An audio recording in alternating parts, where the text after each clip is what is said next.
Hey hello guys, welcome back to my channel Samar moto blog.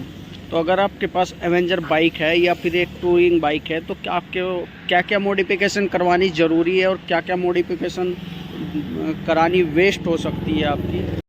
अगर मैं खासकर Avenger के बारे में बताऊं, और एवेंजर को देखा जाता था कि कुछ बंदे हैं जो यहाँ पे विंडशील्ड भी लगा लेते हैं वो।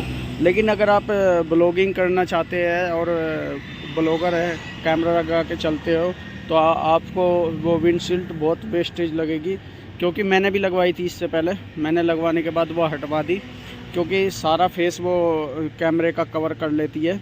और मैंने इसमें क्या क्या मॉडिफिकेशन कराई है, अगर आप बाहर जाते हो टूरिंग बाइक के लिए, तो सबसे मेन चीज़ है ये लाइट आपकी इसकी रोशनी देखोगे तो इसकी 2-4 मीटर तक भी सही से रोशनी नहीं जाती, तो ये रोशनी बहुत ख़राब हो जाती है। तो उसके लिए मैंने इसमें फॉग लाइट लगवाई है।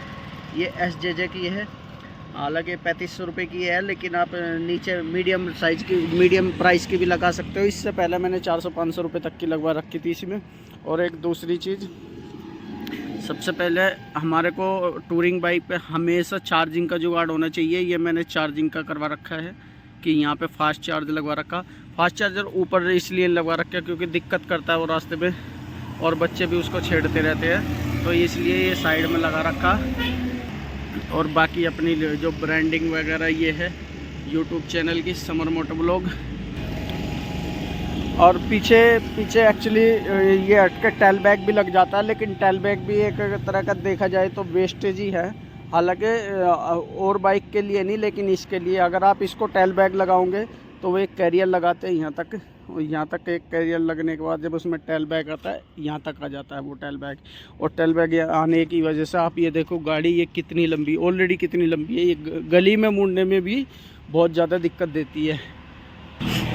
और अगर इसको वो टेल बैग लगा दिया तो और भी कितनी बड़ी ये हो जाती है, मतलब और कितनी लंबी बाइक हो जाती है। तो टेल बैग और विंडशील्ड ये दोनों ही इसमें वेस्टेज है। बाकी और मॉडिफिकेशन के लिए देखो, सलेंसर इसमें कभी भी नहीं छेड़ना चाहिए। सलेंसर एकदम परफेक्ट जो इसका है वही अच्छा लगता है। और सबसे ज़्यादा जो इम्पोर्टेंट है इसमें मतलब मॉडिफाई कराने की, एक्चुअली सीट को आप करा सकते हो, क्योंकि ये सीट पिलियंस के लिए तो बहुत ही मतलब बेकार है। और जो फ्रंट सीट है इसको तो एक बार ठीक कह सकते हैं, लेकिन फिर भी अगर आप टूरिंग पे जाते हो, मैं इसको काफ़ी दिन से यूज़ कर रहा हूँ और मैं नेपाल राइड भी इसी से करी। ये सीट दोनों ही बंदों के लिए ख़तरनाक है, तो सीट को हमेशा कोशिश करें कि मॉडिफाई कर ले। अगर सिंगल बंदा चलता है तो आप इसमें सिर्फ एक जेल सीट आती है वो रख लीजिएगा। और अगर पिलियंस भी चलना है तो आप पिलियंस भी चलता है इस पर, तो ये पिछले वाली सीट भी आपको ज़रूरी चलानी की पड़ती है, वो चेंज करनी पड़ेगी। क्योंकि मैन बंदा तो फिर भी एक बार को चला लेगा, लेकिन जो पिलियंस बैठता है ना, ये 5-10 किलोमीटर में ही उसकी कमर दुखा देती है। बाकी मैंने 4 जगह ब्रांडिंग कर रखी है, ये बच्चों ने उखाड़ दी लोगों। और एक ये देखो कितना अच्छा, यहाँ से कितना अच्छा लगता है लोगों का वो। और जब हम चलते हैं तो बाइक के पे मोबाइल का हमारा यूज होता ही है, तो हमने उसके लिए ये लगवा रखा है।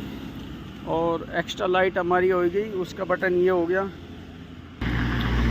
और हैंडल के लिए अगर देखा जाए, यहाँ पे जो वो आता है, मैं नाम भूल गया, जो स्पोर्ट बाइकों का आता है, वो आप लगवा सकते हैं। तो इस वीडियो को यहीं समाप्त करते हैं। ये वीडियो इसी बेसिक जानकारी के लिए थी। अगर एवेंजर बाइक को आप मॉडिफिकेशन कराना चाहते हैं तो किस किस प्रकार से मॉडिफिकेशन करा सकते हैं और क्या ज़रूरी नहीं है, ये तो बिल्कुल ही ना कराए, क्योंकि पूरा कैमरा ब्लॉक कर देते हैं अगर इसको कराए। और ज़्यादातर देखा होगा लगाते ही वो, अब ब्लैक वाली में तो आगे चमकेगा भी नहीं, क्योंकि हमारा जो फेस पड़ता है वो भी हमेशा, अगर नॉर्मल भी हम चलते हैं और ब्लैक वाली लगा दी तो सामने वाला चमकता नहीं है बिल्कुल। ठीक है, तो मिलते हैं किसी वीडियो में। Thanks so much watching this video. Have a good bye bye.